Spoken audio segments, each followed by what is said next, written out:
And good morning, everybody. Welcome to Technologies of the Future. Here we are again on a Friday morning, another week's passed, and today is International Joke Day. So, not being the joke teller, I would love you to put some jokes in the chat and help us out with some make feel-good comedy. Let's start Friday with a few laughs. And we're going to look at the future of entertainment today. But what we'll do is we will start off with a one-word opener.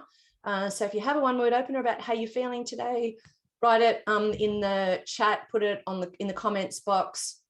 And I've got to say my one-word opener today is, in light of its International Joke Day, I'm going to say fluffy, because I think fluffy has so many connotations, and fluffy can mean that you're of light spirit, that something has made you laugh and you feel like the fluff at the top of the bubble bath, and everything feels relaxed and wonderful. And that's what we know now happens to us when we enjoy laughter and the hormones that are released from our bodies. So in typical style, I'm very much hoping that my beautiful co-CEO, Lisa Andrews, is going to join us very shortly. But we're going to read a little bit of From the Future is Faster Than You Think on the future of entertainment, because jokes, comedy, stand-up, etc. And by the way, I don't know if you've noticed, but comedy is making a real big comeback, and particularly stand-up comics. So they're getting quite a bit of press, and they're getting quite a bit of showmanship at different theatres, etc. And starting off with keynotes at conferences and things like that. So that element of entertainment that's really coming back, that we've come to value, I think, during a lot of the lockdown periods. So the future of entertainment, I'm reading From the Future is Faster Than You Think by Peter Diamandis and Stephen Kotler. And it's all about going digital with entertainment. So here we go. One way to tell the story of the rise of digital entertainment is through 4 key decisions made by Reed Hastings, founder and CEO of Netflix. The first of these was made in 1999 when Hastings was a computer scientist turned entrepreneur. He'd already taken his first software company public, then taken a hefty buyout, leaving him a sizable nest egg to plunge into his next company. Hastings lit upon an interesting idea: rent DVDs over the internet and use the postal service to deliver them. He decided to give it a try, which was the decision that birthed Netflix. The second decision came a few months later when Hastings had a bigger idea: never charge late fees. The third decision was Netflix's real breakthrough, the killer app, The Queue. Subscribers could create a list of movies they wanted to watch, and as soon as the company received word that a prior DVD had been mailed back, Netflix would send out another. Because their DVD rental policy allowed 3 movies to be checked out at once, users were never without something to watch. And the convenience turned the company into everyone's default movie rental house.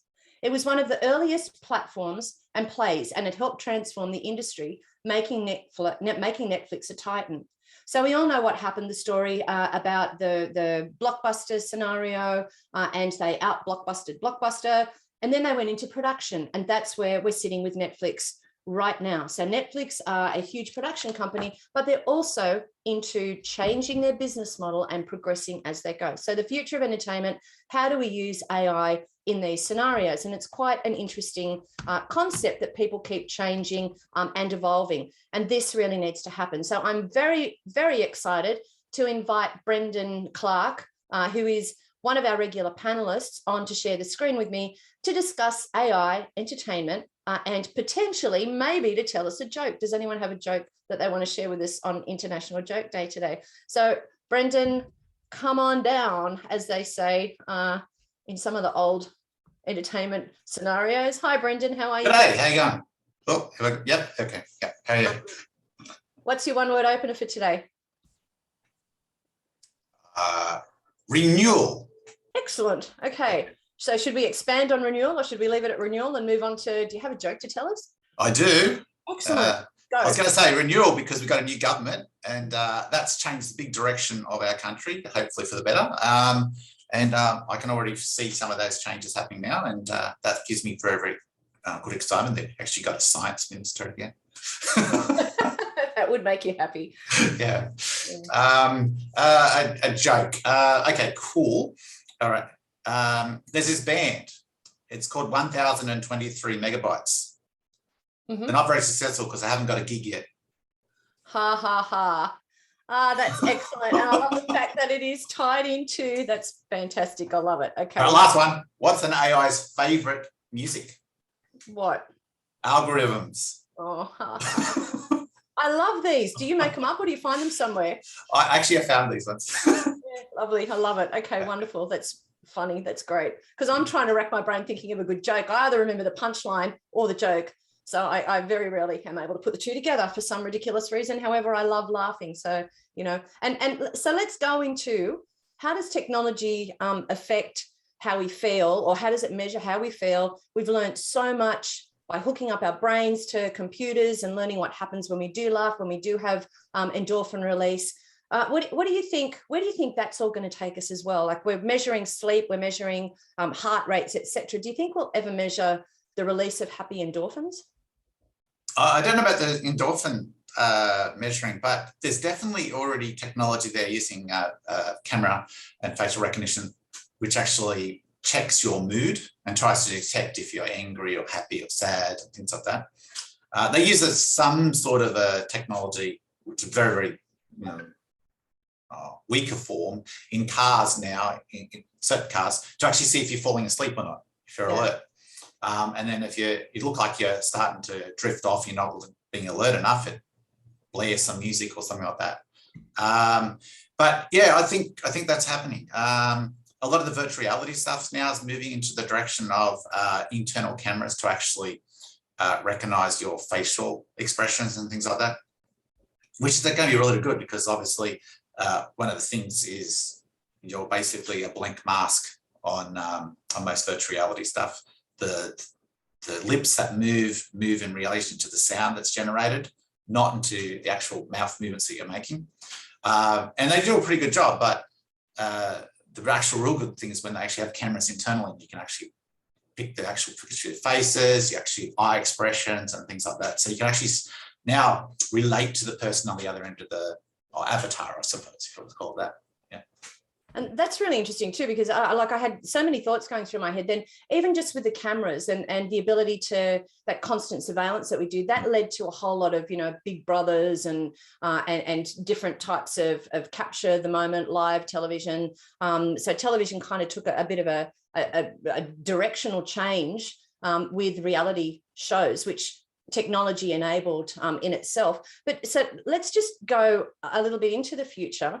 With all the streaming wars, we've got lots of companies streaming now. I think everybody's streaming, even commercial stations are streaming, watch anytime that you want kind of thing. What do you see as the future of television, given that everything is moving as fast as it is, given we are absolutely flooded for choice and potentially too flooded for choice?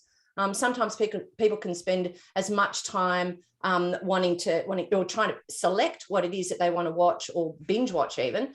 Where do you think the future of what we're going to watch actually is? I think more algorithms and that actually go through and check to see what you watched previously to try to predict what you're going to watch next.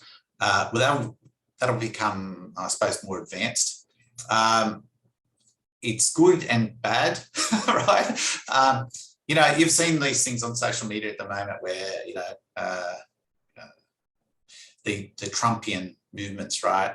They get in this echo chamber and they become very, very dangerous, right? Because they don't seek information outside their little circles, right? And that's the problem with AI, right? Because even though no matter how good you are, you'll become in your own circle, because if your algorithms are always telling you this is what you should be watching, you're not actually expanding your horizons to go outside of that thing, because it's just going to feed that information to you.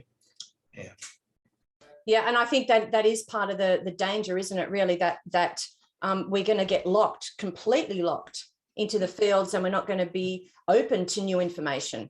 Yeah, it's very polarizing, because if we never get challenged on our beliefs or our speech or whatever it is, and I don't mean criticism necessarily, but you need to be challenged, right? And if you're never challenged, then you don't grow, and then you've got this downward spiral of actually getting an echo chamber that just reinforces your own biases and things like that. So do you think there'll ever come a time where we get a warning? So, if the algorithm's reading us and it's going, hey, you're watching the same kind of content, or we're creating, like, I don't actually like speaking like that. I should say, if we create the algorithm that then can track what we're watching, and we put an alert in there that says, hey, you are following a one directional path, and your vision, your thoughts, your knowledge, your learning is going to be extremely narrow if you continue down this path. Do you think we'll ever be brave enough to do that? Or do you already know of something like that that's happening? No, I think the problem is a lot of corporations offer these services to increase their bottom line. But what we really need is a transformation, similar to, you've got those ethical super companies and things like that, that give you, make sure they invest in ethical things. So we need something like that, but for these sort of tools where they actually work on behalf of you as the customer, right? Because most of these things, they say they're working on behalf of you, but it's mainly for them to make more money, which, what corporations do, right? But we need something to, there needs to be a win-win situation with the customer and the corporation, right? So they can make their money too, which is nice, but they also got to look after you as a customer, not just treat you as another product. And then we can get those sort of things, right? Because if I'm going to be selling something to somebody and I know it makes me more money just to keep feeding them the same things, I'm not going to do that, right? So this is where you can run government regulation. And I know everyone hates government regulations, but there still needs to be some sort of minimum standard. But there's also corporations and private entities and people like us demanding that as a value add. I think it's definitely can be done, but we just need to ask for it and maybe demand it, right? And find platforms who advertise that as a feature and then become a niche where people can go to. So at the moment, where's the choice? We don't know. Maybe those companies or new startups can advertise that as a new feature where they actually operate on behalf of the customer. Brendan, I'd like to pick up on something that you just said around regulation. So is it that we don't want regulation, or is it that we don't trust the regulation as it's happening now because potentially there's an inherent bias in the way that the regulation is set up? I'm not sure that we don't want things to be, maybe we don't want things to be regulated. Maybe we feel that we should be trusted individually, etc. Or is it that we want some kind of guideline? Because every society lives by a guideline, regardless of where you live. Whether you follow it or not is another thing. But is it that we don't want it, or do you think it's that we don't trust and we've learnt to mistrust almost all levels of authority? No, I don't think I think it's basically greed from corporations and corruption. So, for instance, the most simplest one would be labeling laws on food. Okay, so I want to eat some food, I want to see what's in it. You can't trust that. Why? Because private corporations don't want to publish it. Now, the question would be, why don't private corporations want to publish those informations? So there doesn't seem to be a good reason for that. I mean, if I'm selling a product and I think it's really good, putting the actual list of ingredients or places of origin or whatever it is on it is good for me, because it means people are going to buy my product.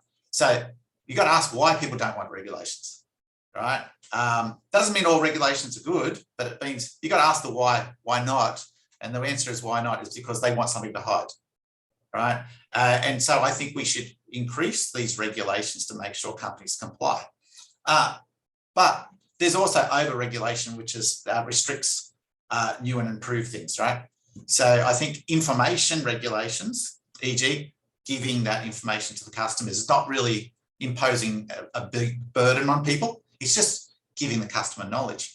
But regulation in terms of restricting what people can do, that's more nuanced. You've got to actually, make sure it doesn't stop people from doing new things. So on International Joke Day, we're going to have a little intermission, and I'm going to read out a joke that's come in from the wonderful Hayley, and it goes like this. Did you know the man that created the umbrella was going to call it Brella? But he hesitated. So thanks, Hayley, for sharing that. That's another joke. So if we're looking at the technology, so the technology around the future of entertainment, and we're looking at the metaverse being created, what effect do you think the metaverse is actually going to have on the future of entertainment, given that a lot of the sci-fi movies have predicted where we're going? So Ready Player One, we're already living, in the metaverse, haptic suits are available, etc. Where do you think, what are your predictions around how entertainment, and I'm not just talking about what we watch, you know, entertainment is how we engage, etc. But how do you think entertainment's going to expand, change with the introduction of the metaverse and the technology available around that? Well, I used to hang around on VR Chat a lot, which is a virtual reality program for like a social virtual reality program, similar to Ready Player One, sort of, right? You got all these different avatars and you got all these different rooms. It's like the early metaverse, right? One of the cool things about that is there's some virtual clubs, and on that there's like a stage, and people would get up there and do singing, right? They would tell jokes. They would, you know, some people would give speeches and things like that. So that's very accessible, especially with people who've got social anxiety, right? They hide behind an avatar, but they can still speak, right? And so I think that's going to free up maybe a lot of international people as well, because at the moment, a lot of the things is usually restricted to your local area. But if you're on the metaverse, right, you can tell a joke anywhere in the world, right? So you've got a larger audience, right? So I think we've got to be really, really careful about how we do this. And one of the things I don't really like about what certain companies have got to do with the metaverse, it's all about profitization and monetization. And you can see that they're all about locking down the metaverse, right? Giving a sense of ownership of all these things. Now, on one hand, owning certain things is cool, but remember, ownership then locks things behind paywalls, and then you create another have and have nots. And really the metaverse, you know, it's digital, right? There is no scarcity. So they're basically trying to take all the scarcity problems we've got now in the real world, stick them into this new world. And yeah, some things should be monetized, absolutely, right? Because, you know, creators and things want to get rewarded. But how much they're going to monetize and how are they going to restrict you? So I think that a lot of things stuff should be free. And then the value add stuff can be added on, especially for creators and things like that. But there still needs to be the opportunity for people to actually do whatever they want in those things. No restrictions. I think it's really interesting to see where we're going to go, and a lot of it will have to do with demonetization as well, and the democratization as things do become demonetized. And I agree with you. We're so used to so many different models around. Here's the free part. Here's the value add. Here's the premium level. So I think that's where we're going to go with that. Impact of technology. So let's move into impact. What do you think the impact of all the different technologies? And given that, so Netflix originally went, hey, let's rent out DVDs, videos online, and then they got rid of the late fees. And like, I was really fortunate a few years ago to have about an hour-long chat with Mark Randolph, who's another co-founder, one of the co-founders of Netflix, and the progression through what they did, how they embraced different aspects of technology, changed their business models, etc. What do you think the impact of the convergence of augmented reality, virtual reality, AI, robotics, etc., is going to have on entertainment as we move into the future, as we embrace the metaverse? I mean, let's face it, the metaverse is just all these things almost converged anyway, AR, VR, XR, etc. And we're just enhancing how that looks, and, you know, the glasses are getting better, and now I can put on some glasses and not feel sick within 5 minutes because of the pixelation, etc. But what do you think the impact of technology is going to have moving forward as we continue to develop in the entertainment field? Oh, I think it's just going to be, it's just going to open up complete new avenues. You know, a lot of comedians and things like that have to travel to clubs all around the place, right? So it's a lot of physical work, right? Standing in front of an audience, which is very, very nerve-wracking, I suppose. But with the metaverse, you can be anywhere, anyone, and then it's the quality of your jokes or the quality of your performance, I suppose, as opposed to what you look like or that, because you can look like whatever you want. There's already a lot of VTubers and virtual avatars on YouTube at the moment, if you can watch those.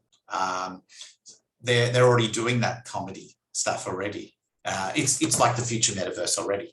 Code Miko, she's like this lady. I can't remember what job she used to do, but she's uses Unreal and motion capture suit and facial recognitions, and she's got this avatar that goes on there. And she tells a lot of funny stuff, right? this is like the future that's happening, and there's a lot of virtual avatars on YouTube and Twitch and all this sort of stuff who are getting to this new avenue where they don't necessarily want to show their own face, but they want to have a public face. So they're using these virtual reality technology. And I suppose the same thing will happen with augmented reality. But beyond that, another time for another joke, all right? What is the biggest lie in the universe? I've read the terms and conditions. Oh, I love it. Yes, tick.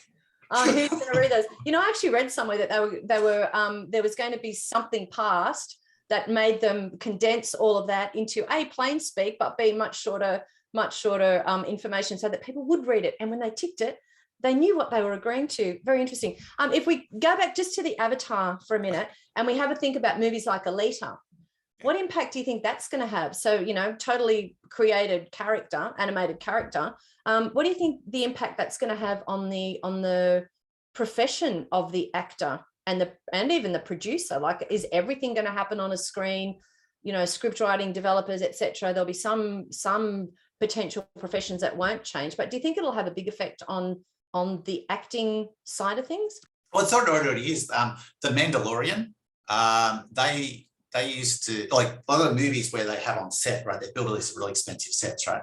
So the Mandalorian, they actually have like a projected screen behind them, which shows what it looks like. So now the actor's not just looking at a green screen, they're looking at a projected image that looks like what they're supposed to be seeing. So it's like a combination of augmented reality along with the acting. So, you know, you've seen some of the making of movies where people are talking to sticks and things like that with a little dot on it. Well, now they can see a monster, or they can see the mountains that they're supposed to be looking into and things like that. So that's enhancing things. Alita and those movies now, you can see a lot more. It's still a lot of the acting, which is happening behind the screen because all these people are running around doing those things with mocap suits, right? And I think that's going to happen a lot more. There's a lot of deep fakes now. If you're on TikTok, there's a guy that pretends to be the guy from Star Wars. There's another guy that pretends to be John Wick. They use a slight little bit of changing to their faces, and there's another guy that pretends to be Gandalf, right? Right.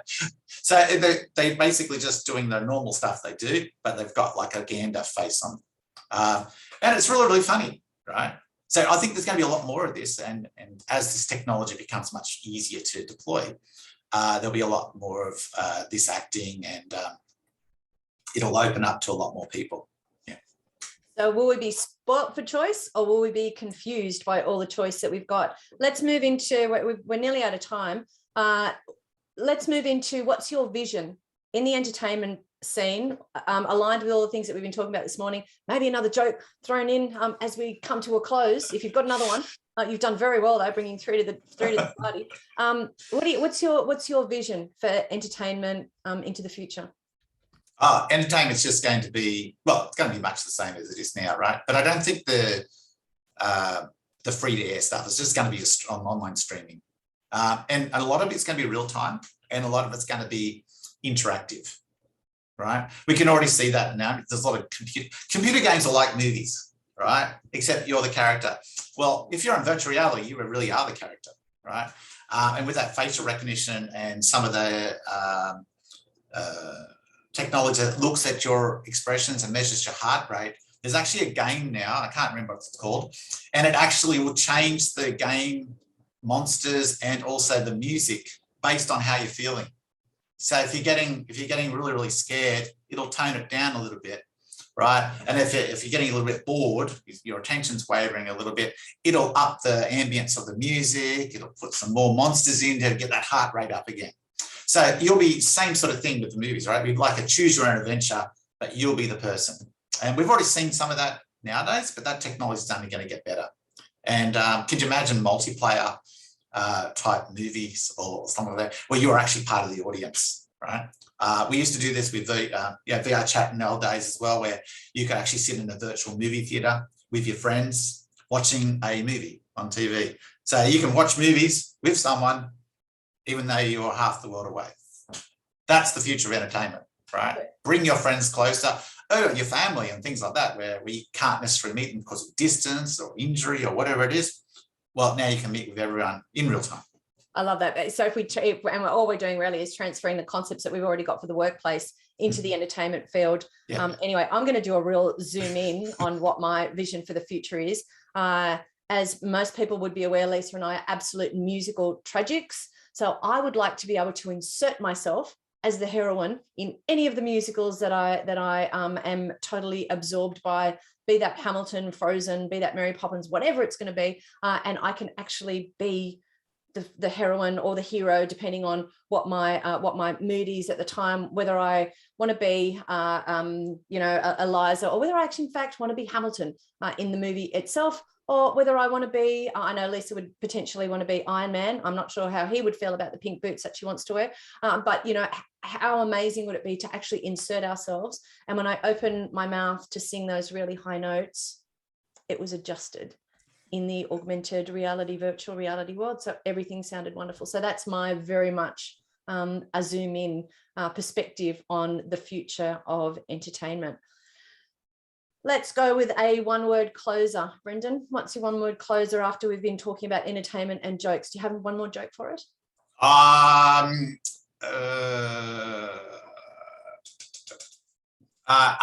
will silently will come into the and AI come into the carpentry.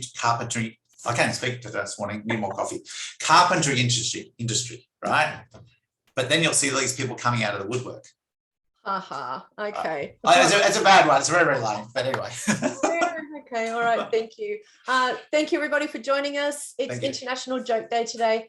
Make somebody smile, tell them a joke, be funny, bring somebody a little bit of joy, release some of that serotonin that's floating around in our bodies, and let's smile at everyone that we come across today. Brendan, thank you so much. Welcome back. It's great to have you back as a panelist. Look forward to your company next week, everybody. If you have enjoyed this program, please share it with your friends, colleagues, workmates. Have a wonderful weekend. Those of you where it's going to rain, stay dry, stay safe, and we'll see you next week. Thanks, everybody. Have a great day. Bye.